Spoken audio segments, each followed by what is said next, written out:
Jesus said, "Take away the stone." He prayed, he called out to Lazarus, and then he said, "Unbind him."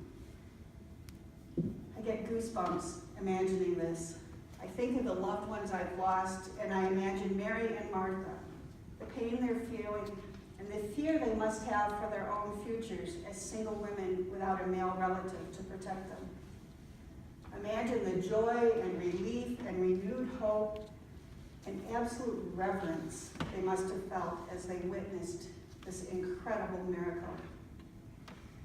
Imagine, as reality set in, their powerful sense of God's love for them individually, that God would do this for them, restore Lazarus, restore their family, and restore their lives by giving them their brother. It is no wonder that many of the Jews, therefore, who had come with Mary and Martha and had seen what Jesus did, believed in him. We weren't there to witness it, yet we are amazed by this reading of the miracle, and we believe, surely, he must be the Son of God. Truly, Jesus is the Messiah, the Anointed One, the Christ. I could be content to just rest in that awareness, to let the Scripture stand on its own as a wondrous story that makes it absolutely clear Jesus was more, far more, than a gifted teacher. But in the back of my mind, nagging at my consciousness, is another phrase Jesus said. "These things that I do, you'll do also. Greater things than these will you do." In my tiny human mind, I need consistency. I need truth without contradictions. So as I get totally caught up in the wonder of this amazing story of life and new life, I recognize I'm not really totally caught up. I can't fully rejoice with Mary and Martha because there's this still tiny little nagging inconsistency in my understanding. I have never resurrected anyone who is dead. No amount of my prayers and tears and love has ever brought anyone back to living. What could I possibly do that is greater than this? What did Jesus mean when he said we would do the things he did and even greater, if we can't actually do these things? I was talking with a friend about this passage some time ago. And when I said, "I've never brought anybody back to life," my friend said, "Yes, you have." Naturally, I was surprised by that comment, and my expression let her know that she needed to do some clarification. So she pulled a Jesus on me. You know how he rarely answered a question with a straight, clear answer? Well, my friend just stared at me and said, "Think about it. Think about the number of people you have helped. Think about the times you've rescued me, the times you've saved my life and helped me to live it again." As she spoke, I realized she was right. In our lives, we die many times. We walk through life more dead than alive sometimes. We let the weight of living drag us so far down that we are walking around already in our graves, dragging the cemetery of despair and hopelessness with us. We all find ourselves in the role of Lazarus, so dead we stink. But we also find ourselves in the role of Jesus, calling our friends to come out of their tombs, calling them back into light and to life. When we save lives, it isn't as dramatic as Jesus standing outside a cave and calling a dead man to come out, but it is still a miracle of love. Reaching out, we call each other to step back into the light. We help our friends and our family step out of their graves and back into the land of the living. This week I was having a text conversation with another friend. This friend and I have similar political views, and sometimes we get the fun of ranting and raving about what's happening and how stupid this one is or what a bad decision that is. We're pretty compatible politically, although he's just a bit more than me. He was raised Catholic, attended Catholic school through high school and graduation. As an adult, he has what I describe as an eclectic spirituality. He doesn't specifically identify with Christianity, but he doesn't deny it either.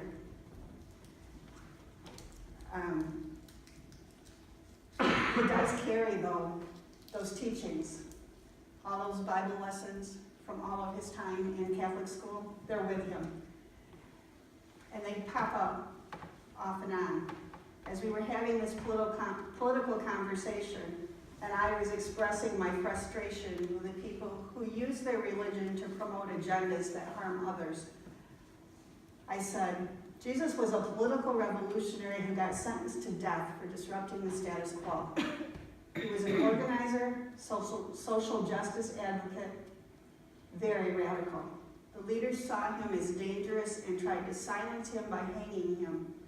Now, if his followers would only wake up to his message. And my friend said, his followers are on target. My response, he preached peace, love, and justice. He taught people to share. He tore down boundaries. My friend, loaves and fishes. Still ranting, I came back with, then we spent 2,000 years creating barriers. My friend, weddings and wine. So starting to shift gears, I responded with, feed the hungry, help when you can, be kind. And my friend said, Pontius Pilate and the nail drivers. My next text, open your eyes, use your ears. His reply, Lazarus.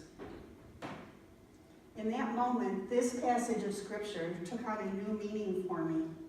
My friend did not know that the lectionary text for this week was the story of Lazarus. His response to my political anger was an incredibly powerful sermon for me. He could have fed my anger, and we could have ranted on about the people who oppose equal rights for all, and the people who hate immigrants, legal or otherwise, and the people who discriminate against black and brown people. But he offered healing words instead in my own language. I talked about the core teachings of Jesus, and he said, loaves and fishes. Loaves and fishes are a concrete act of justice and love. When we share our resources, everybody gets fed. Loaves and fishes, and all the images that brings to mind. Can you feel that healing start to begin with just those simple words? I talked about boundaries, and he offered weddings and wine. Celebrations of life and love and the miracles of joy, love, and generosity. But then Pontius Pilate and the nail drivers reminds me to continue to work for justice. It reminds me to be faithful in loving others and in sharing our own resources so that Pilate and the nail drivers don't have the last word. I need to help others have eyes that see and ears that hear. And then Lazarus. We need to be continually calling each other to life. And we need to be looking around for who it is that we have shut away in a tomb. Who do we have locked up in a cave, the entry covered with a stone? Is it in an interpersonal relationship that needs to be brought to life? Or maybe a community problem? Or is it on a larger scale? Do we need to roll the rock away from the tomb where we have imprisoned Native Americans? People of color, women, children, immigrants, people with disabilities, poor people? Who is it that is our Lazarus waiting for us to call him back to abundant life? For whom will we be Jesus? This is the task we are called to that can resolve that quandary of how will we do the things that Jesus did, and even greater. We, as people of light and love, can speak to the entire world. With all the means that we have to communicate, we have powerful voices. We can command to roll away the stone, open the tomb, and invite those held inside to come out, welcoming them to life. We can unbind those who have been bound by prejudice, misunderstanding, poverty, whatever those bindings are. We can set them free. May we be the followers of Jesus who have the right ideas, and may we have the courage to live as people who speak truth into the darkness, calling others to life. Amen.